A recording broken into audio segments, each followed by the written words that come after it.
বাংলার মানুষের আবেগের কাছে আমি বলবো, আমি ক্ষমা চাইছি আপনাদের কাছে। আপনারাও আশায় ছিলেন আজকে সমস্যাটা সমাধান হয়ে যাবে। আমি 2 ঘন্টা বসে আছি, আমি 3 দিন ধরে বসে আছি। আমি শুধু একা নই, আমার সাথে হাইয়েস্ট অফিসিয়ালরা, যাদের বিরুদ্ধে ওরা কমপ্লেন সারাক্ষণ করে বেড়াচ্ছেন, যদিও তারা জয়েন করেছে কেউ 1 মাস আগে, এবং যাদের দায়িত্ব সবচেয়ে কি পোস্টে, তাদের কাউকে আমি রাখিনি মিটিংয়ে, পাছে ওদের দুঃখ হয়। তা সত্ত্বেও মিটিং ডেকে মিটিংয়ে আসবে বলে নবান্নর গেট থেকেও যারা এলেন না, তাদের আমি আবার ক্ষমা করে দিলাম। তাদের কাছে আমার আবেদন থাকবে, আপনারা কাজে যোগদান করুন, আর্ত পেশেন্টদের বাঁচান, আর যেন কোনো মৃত্যু না হয় বাংলায়। আর আমি chief secretary, home secretary, DG যারা আছেন তাদের বলে দেবো, যদি এরপরেও তারা বসতে চান আপনারা বসুন তাদের সাথে। আমার দিক থেকে আমি আমার সাধ্যমতো চেষ্টা করলাম। I tried my best to sit with the junior doctors. I spent 3 days for them, waiting and waiting that they should have come, they should have settled their problem. Even when they didn't accept the verdict of the Supreme Court, instead of that also, I waited 3 days with my highest officials, including Chief Secretary, Home Secretary, DG and my MOS. But I am sorry, I apologize to the people. I apologize to the people of this country and the world people who are supporting them. Please give your support, I don't have any problem. We want justice for Tilottama. We want justice for common people. We want justice for treatment for common people. We want that, as per Supreme Court instruction, they must join their duty.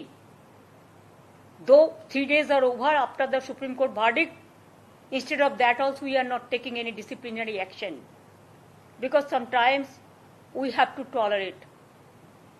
It is the duty to tolerate sometimes. Tolerate করাটাও, ধৈর্য ধরাটাও একটা পরীক্ষা। অনেকটা ধৈর্য আমরা ধরেছি, এতদিন ধরে 32 দিন হয়ে গেছে। ধৈর্য ধরবো, কিন্তু আপনাদের আমি বলবো রিকোয়েস্ট করে আপনারা কাজে যোগ দিন। আমার এটুকু আহ্বান থাকবে। এবং আমি জানি তাদের মধ্যে অনেক গ্রুপ এসেছিলেন, অনেকে আলোচনা করতে আগ্রহী ছিলেন, কিন্তু 2-3টে গ্রুপ বলবো না, 2-3 জন বাইরে থেকে ইনস্ট্রাকশন আসছিল, এবং তারা সেসব আমাদের কাছে আছে, আমরা দেখতে পাচ্ছি, কারণ প্রেসই তো তুলছে, প্রেস তো পেছনে ছিল। তাদের কাছ থেকে পেয়েছি আমরা যেটুকু, যে তারা ইনস্ট্রাকশন দিচ্ছে নেগোশিয়েট করবে না, মিটিংয়ে যাবে না। I am sorry, I apologize to the people of my state and other state. It never happens anywhere. ইউপিতে 6 মাস আগকার করে দিয়েছিল, র্যালি ব্যান করে দিয়েছিল, এবং এমার্জেন্সি সমস্ত ডিউটি ব্যান করে দিয়েছিল স্ট্রাইক করবার। এই ফেব্রুয়ারি মাসে আমাদের হাতে এসমাও আছে, সব কিছু আছে, কিন্তু আমি করব না, কারণ আমি এমার্জেন্সি সাপোর্টার নই, আমি এসমার সাপোর্টার নই, আমি দানবিকতার সাপোর্টার নই। আমি একজন মানবিক মানুষ, আর আন্দোলনে আমার জন্ম হয়েছে। আমি আন্দোলনকে সম্মান দিতে জানি, কিন্তু দয়া করে আন্দোলন করলে সমস্যা যেমন হয় তার সমাধানও হয়।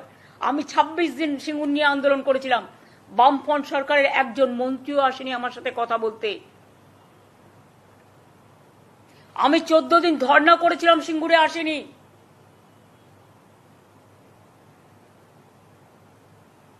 কিন্তু আমরা প্রথম দিন থেকেই চেষ্টা করে যাচ্ছি। We tried our best. এরপরে আশা করি জনগণ আমাকে ক্ষমা করবেন আমার এই কটি কথা বলার জন্য। আমাদের নামে আমাকে অনেক অসম্মান করা হয়েছে, আমাদের সরকারকে, মামাটি মানুষের সরকারকে অনেক অসম্মান করা হয়েছে, অনেক অপমান করা হয়েছে। সোশ্যাল নেটওয়ার্কে অনেক ভুল বোঝাবুঝি হয়েছে, অনেক কুৎসা অপপ্রচার হয়েছে, যারা সাধারণ মানুষ জানতেন না যে এর মধ্যে একটা কালার আছে। মানুষ এসেছিলেন বিচার চাইতে তিলোত্তমার, কিন্তু আশা করি মানুষ বুঝতে পারছেন ওরা বিচার চায় না, ওরা চায় চেয়ার। আমি মানুষের স্বার্থে এমনকি নিজে পদত্যাগ করতেও রাজি আছি। আমার মুখ্যমন্ত্রীর পদ চাই না, কিন্তু আমি চাই মানুষ বিচার পাক, তিলোত্তমা বিচার পাক, আর সাধারণ মানুষ চিকিৎসা পাক। আর তা না হলে কিন্তু আপনাদেরও যেমন আন্দোলন আছে, পরিবারগুলো যদি আমাদের কাছে কৈফিয়ত চাই, আমাদেরও তো কৈফিয়ত দিতে হবে। আমরা তার জন্য তৈরি থাকবো। অনেক অনেক ধন্যবাদ। নমস্কার।